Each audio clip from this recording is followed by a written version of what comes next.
ఇది ఓడిపోతుందని తెలుసు, కూటమి అవుతుందని తెలుసు నాకు. వేణుస్వామి ఎలా రియాక్ట్ అవుతాడని చూసావా మరి? బ్రహ్మాండంగా మరి సారీ చెప్పేశాడు. వదిలేద్దామా మరి? కొంపల్లో ఆడవాళ్ళ తాలిబొట్లు కూడా ఎత్తుకొని మార్వాడి కొట్టుకాడు పెట్టి బెట్టింగ్లు వేసారయ్యా.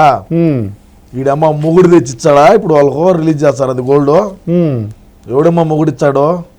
ఈడు గుడ్డి నా కొడుకు, ఈడు కళ్ళు కనపడవు, ఈడికి ఏం కనపడవు, ఈడు మనిషిని చక్కగా చూసి మాట్లాడలేడు, ఈడు మళ్ళా జాతకం చెప్పేది.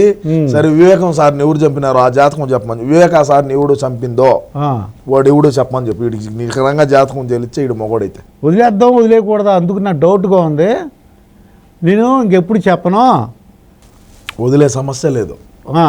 ఈయన్ని ఆరామస్తాను కండి, ఆరామస్తానికి డౌట్ వచ్చింది. ఈడు మస్తానా, ఇప్పుడు ఆరామస్తాను కాదు, మస్తాన్ ఆరా. మస్తాన్ అన్నారని ఆరా తెచ్చారు. Phone switch off. Okay, result వచ్చాను నేను మళ్ళీ ప్రెస్ మీట్ పెడతాను అన్నాడు. ఫోన్ స్విచ్ ఆఫ్ అయింది. మనిషి అన్నాడు తెలియలా. అందరూ పోరా మస్తాన్ అంటున్నారు, ఆవారా మస్తాన్ అంటున్నారు. మేమేందంటే మస్తాన్ ఆరా, మస్తాన్ ఆరా, ఆరా తెచ్చినాం. మస్తాను ఆరా అంటే ఈడు ఆడాడని ఆరా తెచ్చినాం. అది మరి కొత్త గవర్నమెంట్ కూటమి మీకు ఏమైనా పదవి వస్తుంది అంటారు? ఏమైనా పదవి మీరు మారిపోవడానికి అవకాశం ఉందా? పార్టీ మీరు పార్టీ ప్రధాన కార్యదర్శి కదా. నేను పార్టీ రాష్ట్ర అధ్యక్షుడిగా అయినా పదవి తీసుకొని నా భుజాల మీద వేసుకొని పార్టీని ముందుకు తీసుకొని పోయే యోచనలో నేను అంతర్జాతీయ ప్రధాన కార్యదర్శికి రాజీనామా చేసి జగనన్న ఎట్టా పార్టీని ముందుకు తీసుకొని పోలేడు. నేను జగనన్న ఏ బాధ్యతలు అయితే ఉన్నాయో ఆ రోజు శివన్న నేను కలిసి పార్టీ పెట్టినాము. ఈరోజు జగన్మోహన్ రెడ్డి పార్టీని డ్యామేజ్ చేశాడు. మళ్ళా నేను పార్టీ బాధ్యతలు తీసుకొని పార్టీ అధ్యక్ష పదవి తీసుకొని నేను మళ్ళీ పార్టీని ముందుకు తీసుకొని పోయే యోచనలో నేను ఆలోచన చేస్తున్నాను. చూద్దాం ఏమవుతుందో. ఇందాక అహంకారం అన్నావు. అహంకారం అంటే బీఆర్ఎస్, ఇక్కడ కేసీఆర్ కూడా అహంకారానికి ఉంది. మరి అప్పుడన్నా తెలుసుకోవాలి కదా మీ జగన్మోహన్ రెడ్డి. తెలియదు, పక్క రాష్ట్రం గురించి నాకు అవసరం లేదు. మన రాష్ట్రం వినాయకపోయింది, మంది మనం చూసుకుంటే సరిపోతుంది. పక్కన వాళ్ళు చూడాల్సిన పని లేదు. ఇప్పుడు కొత్తగా ఒక సిద్ధాంతం వచ్చింది, 11 మంది గెలిచారు. దాంట్లో మెజారిటీ పీపుల్ కూటమిలో జాయిన్ అయితే మొత్తం విలీనం చేసేచ్చాడు. నువ్వు భలే ఓడివి. ఆడుదాం ఆంధ్రాకు, మాకు జట్టు దొరికింది, క్రికెట్ టీం దొరికిందని మేము ఆలోచన చేస్తా ఉంటే ఇదే నిజం. అదే అవునయ్యా, మేము చెప్పేది ఆడుదాం ఆంధ్ర అని చెప్పి ఒక ప్రోగ్రామ్ పెట్టినాము. ఆడుదాం ఆంధ్ర, మాకు ఆడుదాం ఆంధ్ర అనే దానికి మాకు టీం దొరికింది, 11 మంది క్రికెట్ టీము. మేము పెట్టుకుందాం అని వచ్చాను. నువ్వేదో మమ్మల్ని మెంగబెట్టేదానికి వచ్చినట్టు వేడికి అలా అందరూ అనుకుంటున్నారు. 6 వెళ్ళిపోతే చాలు, ఇంకేముండదు, విలీనం చేసినట్టు అయిపోతుంది, మొత్తం రద్దు అయిపోద్దని. లేదు లేదు లేదు, అక్కడ రఘురామకృష్ణాజీ ఉన్నాడంటే ఇద్దరు అమ్మాయిలు. నేను రాత్రి కూడా రఘురామకృష్ణరావుతో డిబేట్ లో కూర్చున్నా. ఆయన అదే అన్నాడు, మీకు ప్రతిపక్షం కూడా లేదు, జగన్మోహన్ రెడ్డి అసెంబ్లీకి రాడు.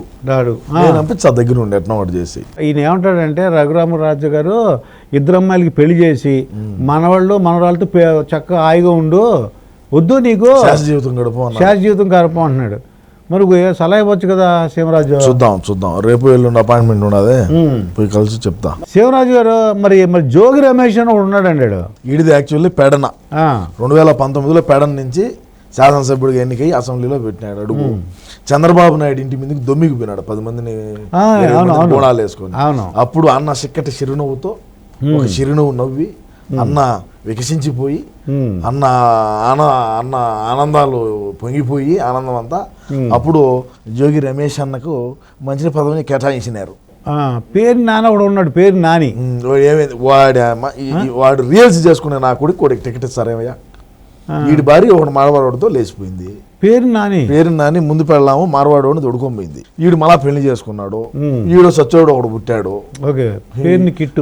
చెక్కినిట్టు ఉంటావు మొహం కూడా ఒకటిది.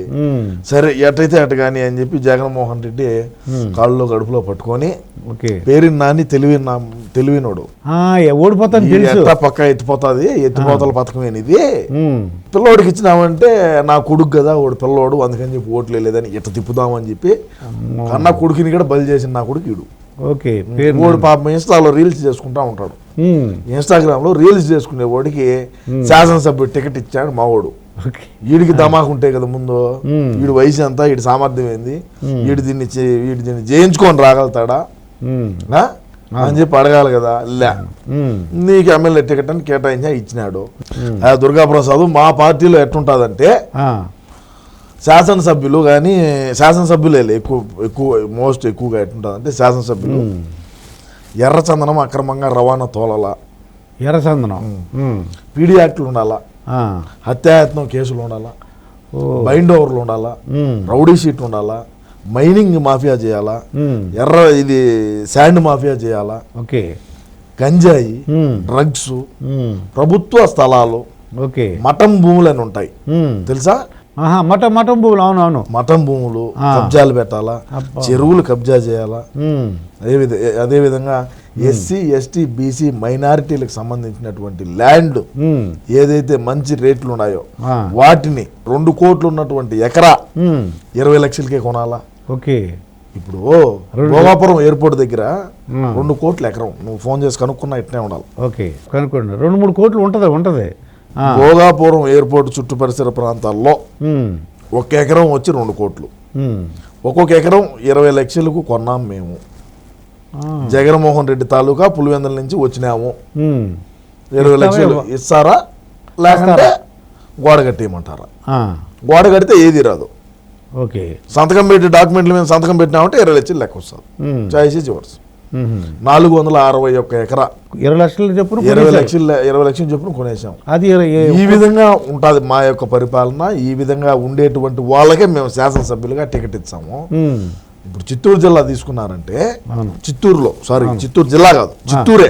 ఓకే, చిత్తూరు తీసుకున్నారంటే ఆడ విజయానంద రెడ్డి ఎవడు పేరు, స్మగ్లరు, తెలుగుదేశం పార్టీ హయాంలో పీడీ యాక్ట్ పెట్టి రాజమండ్రి సెంట్రల్ జైల్లో మగ్గుతా ఉన్నాడు. అన్న అధికారంలోకి వస్తానే 28 రోజులకు బయటికి తెచ్చి నువ్వు గ్రౌండ్ లెవెల్లో తిరగరా, ఓకే, నీకు 2024లో ఎమ్మెల్యే టికెట్ నీకు ఇచ్చాను అని చెప్పి ఓడికి ఆర్డర్ ఉంటారు. టింగిటింగ్లు తీసుకొని ఉండిలో వేసుకొని వాడిని తిప్పి చేశాడు. ఏమైందా? ఏడ గెలుపుతావు? ఏది ఏమైనట్టుకి దుర్గా గారు, మేము బటన్ నొక్కినాము, అన్ని జరిగినాయి. 1,70,000 కోట్లు అండి బటన్ నొక్కిసారు. బటన్ నొక్కినాము. మరి ఈ బటన్ నొక్కడంలో పిల్లిలు తిన్నాయా, కుక్కలు తిన్నాయా, పందులు తిన్నాయా, చీమలు తిన్నాయా, లేకంటే ఇంకెవరన్నా తిన్నారా అనేది మేము తెలుసుకునేదానికి కొద్దిగా టైం పడుతుంది. మేము ఆ పరిశీలన చేసే దాంట్లో ఉన్నాము. ఖచ్చితంగా ఇటు రాయలసీమలో ఎవడు ద్రోహం చేశాడు, కోస్తాంధ్రాలో ఎవరు చేశారు, ఉత్తరాంధ్రలో ఎవరు చేశారు అనేది మేము తప్పకుండా కనుక్కొని 2034కో 2039లోనూ మళ్ళా కూడా మా పార్టీ అధికారంలోకి వచ్చాదని అయితే మేము గట్టి దృఢ సంకల్పంతో ముందుకు పోతామని తెలియజేసుకుంటా ఉన్నా. మరి పవన్ కళ్యాణ్ 20 years వరకు చూడకూడదు, రాజకీయాలకు రాకూడదు, నేను చూస్తున్నా అధపాతాళ తొక్తా అని అన్నారు ఆయన. చూద్దాం. నేనేం చెప్తున్నాను, నేను ఇప్పుడు రేపు మొన్నడు వచ్చామని చెప్పలా. 2034లో కానీ 2039లో కానీ, అంటే 20 years లెక్కేసుకుంటున్నాను నేను. 2034 39 అట్లా ఆ టైంలో వస్తాము అని నేను గట్టిగా అయితే చెప్పగలను. ఇప్పుడు మరి జగన్మోహన్ రెడ్డి గారు ఓడిపోయాడు, మరి ఏంటి కాలక్షేపం, ఎలా ఏం చేయాలి? మరి ఇన్ని కేసులు ఏమో ఎట్టుంటుంది ఏమో చూద్దాం. రాబోయే రోజుల్లో మళ్ళాగడ కలుద్దాం, మనం ఇబ్బంది ఏమన్నది, మళ్ళాగడ కలుద్దాం, మళ్ళాగడ మాట్లాడదాం. మా ఆయనకి ఏదన్నా డ్యామేజ్ జరిగితే నేను ఖచ్చితంగా సోషల్ మీడియాలోనే ఉంటా. నా ఈ పోరాటం ఆగదు 30 సంవత్సరాల వరకు. అన్నను మళ్ళా ముఖ్యమంత్రిని చేసేదాకా నా ఈ పోరాటం అయితే ఆగదని గట్టిగా చెప్తా ఉన్నాను నేను. అంటే ఓడిపోయాడు కదా, ఇంకా నువ్వు వదిలేస్తావు అనుకున్నాను నేను. మా వాళ్ళందరూ అన్నారు ఇంక పట్టించుకోడు, మరి సీమరాజు వదిలేస్తాడు. నేను అటువంటి కాదు. నేను ₹1 ఆశించకుండా అన్న కోసం పనిచేసేటువంటి వ్యక్తిని. వివేకా సార్ అంటే అభిమానం నాకు. వివేకా సార్ అంటే అభిమానంతో నేను అన్న కోసం పనిచేస్తా ఉండా. ఏది ఏమైనప్పటికీ అన్నను అందరూ వదిలేసా, మా వదిలేసినా కూడా నేనైతే వదలనైతే చెప్తా. మరి రాజధాని గురించి ఒకసారి చెప్పాలా? రాజధాని ఏంటి? మరి 3 రాజధానులు అంటున్నారు. ఈ చక్రం బాబు రాజధాని కాదే ఆ స్వామి, పులివెందుల గడ రాజధాని. నిన్న కన్నా మేము అధికారంలోకి వచ్చింటే పులివెందుల గడ రాజధాని చేస్తున్నాము. కొడుకులు చచ్చుందరు రాష్ట్రంలో ఉండే వాళ్ళంతా. ఎవడికాళ్ళు లెక్క ఉండదు. పులివెందుల 10% జాగా కొనుక్కుందాం, 10 గజాలు కొనుక్కుందాం, ఆడ రాజధాని కడతాడంట అని రియల్ ఎస్టేట్ చేసుకుందాం. చేసిందంతా అదే కదా బొక్క. కర్నూలు చేసింది రియల్ ఎస్టేటే, వైజాగ్ చేసింది రియల్ ఎస్టేటే. అమరావతిలో రాజధాని రైతులు ₹1 ఆశించకుండా చంద్రబాబు నాయుడు గారి మీద నమ్మకము, చంద్రబాబు నాయుడు మీద ఉండేటువంటి ఒక దీంతో ఆయనకి ఇచ్చినారు. పరిశ్రమలు తెచ్చాడు, రాజధాని కడతాడు, మన పిల్లల భవిష్యత్తు బాగుంటుంది, మన వయసు అట్టా అయిపోయింది, మన పిల్లలు వాళ్ళ బిడ్డలు బాగుంటారులే, రాజధాని ప్రాంత వాసులందరూ కూడా ఏమీ ఆశించకుండా చంద్రబాబు నాయుడు గారికి ఇచ్చినారు. మేము అడిగితే ఎవడేగిని 1 సెంట్ ఇచ్చా నా కొడుకు లేడు. ఎవడో ఒక ఇటుకి పెడతావు అన్నా కూడా అబ్బో మా తావులో పెట్టొద్దు అంటారు. ఏం చేస్తాము, ఈ బాధలు ఎవడో చెప్తావు, మీరేమో మీ ఇష్ట ప్రకారం కూర్చొని అడుగుతారు. ఇవన్నీ చెప్తే మళ్ళా మీ వీక్షకులు కూడా ఒకరో హట్ అవుతారు. మరి లోకేష్ రెడ్ బుక్ అని మర్చిపోతాడు ఆయన అన్న ఎవరా లోకేష్ ఎగరేసి అంటే గెలిచేశాడు కదా ఆనందంలో మర్చిపోయి పక్కన పెడతారేమో కార్యకర్తలు. అట్టుండదు కానీ బట్ ఏంటంటే మేము చేసిన అరాచకం అయితే చేయడని నాకు తెలుసు, నేను అనుకుంటున్నా. ఎందుకంటే మేము నడిపించిన రాజ్యాంగం రాజారెడ్డి రాజ్యాంగం 5 ఏళ్ళు. చంద్రబాబు నాయుడు గారు అటు ఒప్పుకునే మనిషి కాదు. మనం నేను కూడా చూస్తున్నా చిన్నప్పటి నుంచి.